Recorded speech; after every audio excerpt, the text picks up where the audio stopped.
But I'm willing to jump in this week, not on the outrights, but I think he can have a good finish, top 20. And again, that's only you're beating less than a quarter of the field with 71 in the field. So normally I'm looking at bigger numbers like your plus 200s in this segment, but I just think Cantlay at minus 140 is actually pretty good value to finish in the top 20.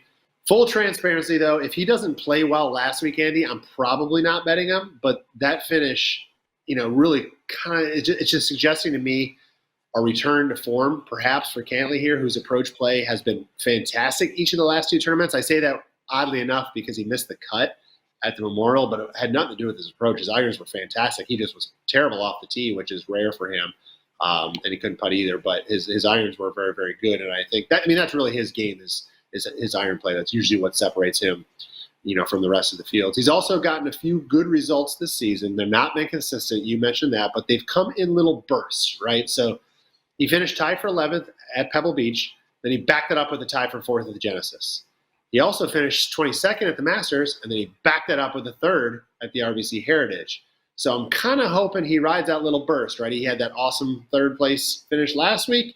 Can he ride that wave of momentum like he has shown 2 other times this season he's been able to do?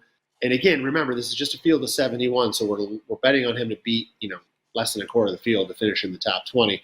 But really, this all comes down to Cantlay being in a place that he loves. He's got a little confidence, a little momentum, but now he's got the comfort of a place he does play every single year. Not a lot of people in this field can say that, but he's finished in the top 20 in 6 straight years here. All of those, mind you, were full field events. And I know this year's been a little bit of a down year, but listen, if there's one thing that can kind of get you off your schneid on golf, it's going back to a place that you know very well, you're very comfortable at, and very confident in. And I'm hoping he can combine that confidence of the place he likes with his result from last week and maybe kind of have a little swagger in his step, his slow step, let's say. I hate watching him play, but I'm hoping to cash on him at a top 20 this week. So it hasn't happened much that I've bet on Cantlay this week, but I'm willing to take my chances, and I think he can at least get us a top 20.